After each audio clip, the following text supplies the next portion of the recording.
তো দুটোকে মাইনাস করলেই আমাদের বেরিয়ে যাবে কত টাকা বেশি বেরিয়েছে। Hello everyone, welcome back to my channel maths in motion. আচ্ছা, আজকে দেখাবো ক্লাস 7 এর কোষে দেখি 1.2 এর 5 নম্বর অঙ্কটা বেসিক্যালি বলা আছে যে আমার স্কুলের খাতার দাম ছিল 10 টাকা, এখন সেই খাতা আমি 12 টাকা দিয়ে কিনি, হিসাব করে দেখি শতকরা কত দাম বেড়েছে খাতার।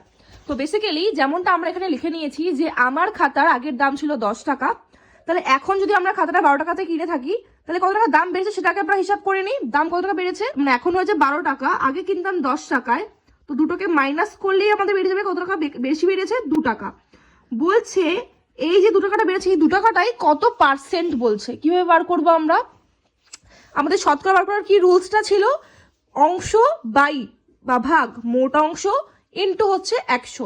সেম ভাবে আমাদের কত টাকা বেড়েছে, 200 টাকা, সরি 2 টাকা, তাহলে 2 ভাগ কত টাকা ছিল আগে, 10 টাকা, 10 টাকার মধ্যে 2 টাকা বেড়েছে এখন, তাহলে 10 টাকা ইন্টু 100। এই শূন্য কাটা, 2 আর 10 গুণ করলে কত হবে, 20 টাকা বেড়েছে, 20% বেড়েছে। এটা হচ্ছে 20%, যেহেতু শতকরা বার করার রুলস, তাহলে 20 টাকা যেহেতু বেড়েছে শতকরার মধ্যে, তাহলে কত টাকা হলো আমাদের, 20 টাকা, 20% বাড়ার জন্য আমাদের দাম এখন 12 টাকা।